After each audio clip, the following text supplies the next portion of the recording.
Jeune lion sur le vieux l'emportera, en chant bellique par singulier combat.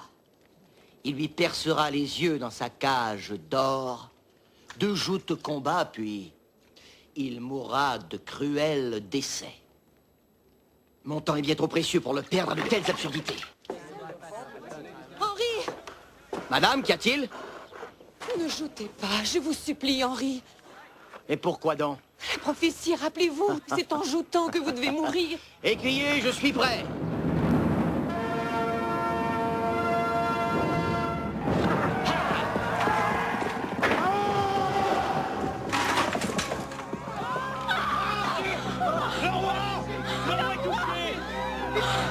Madame, il est trop tard. Et c'était donc le 30 juin 1559, la mort de Henri II, rue Saint-Antoine. C'était dans une joute justement organisée pour célébrer, vous le disiez, la paix de Cateau-Cambrésis et le mariage de la fille de Henri II.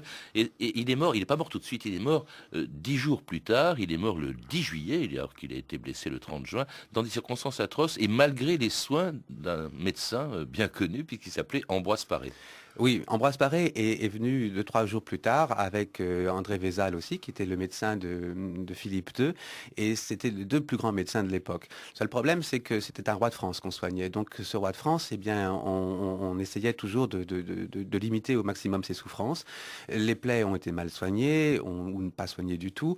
L'homme, puisque dans les débats des médecins, aucun n'était d'accord vraiment sur le remède à suivre, et par conséquent, cet homme est peu à peu tombé dans un coma et où quelquefois il se réveillait, mais avec des souffrances de plus en plus difficiles, des délires aussi qui se sont comme ça installés à partir du 4-5 juillet et les derniers jours ont été extrêmement douloureux. Oui. On dit qu'Ambroise Paré n'osait pas retirer les éclats de bois qui étaient dans l'œil de Henri II et qu'il avait malgré tout essayé de le faire sur des condamnés à mort. Enfin bon, c'était assez...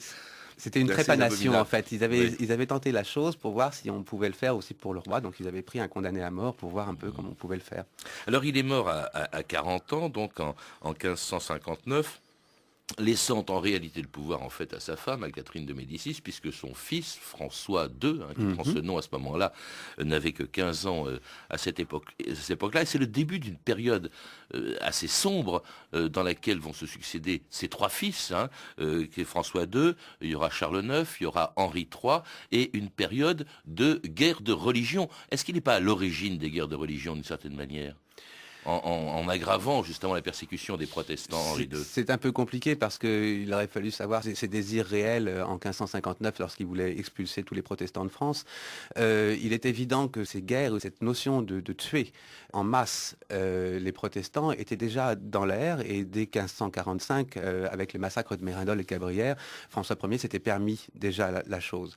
Sous le règne d'Henri II, ces événements tragiques n'ont pas existé, mais l'idée qu'on puisse détruire par les armes une population que l'on considérait nauséeuse et séditieuse, oui, était probablement dans la tête de ce personnage et des gens qui l'entourent. Et d'ailleurs, le duc de Guise, qui va après être aux côtés de Catherine de Médicis sous la régence de Charles IX, ne se gênera pas pour le faire. C'était une émission du 3 mars 2009. Pour en savoir plus, je recommande la lecture de la biographie que Didier Le Fur a consacrée à Henri II, publié chez Talendier. Vous avez pu entendre des extraits des films suivants: Diane de Poitiers de David Miller, avec Lana Turner dans le rôle titre et Roger Moore dans celui d'Henri II, un film qui a pris pas mal de liberté avec la réalité. Autre film, Si Paris nous était compté, de Sacha Guitry, édité par René Château Vidéo, et Nostradamus de Roger Christian. Vous pouvez retrouver ces références par téléphone au 32 30, 34 centimes la minute ou sur le site franceinter.com. C'était 2000 ans d'histoire. À la technique, Sophie Moreno et Cédric Lalanne. Documentation, Emmanuel Fournier, Frédéric Martin et Clarisse Le Gardien. Une émission de Patrice Gélinet réalisée par Anne Hirsch-Kobilac.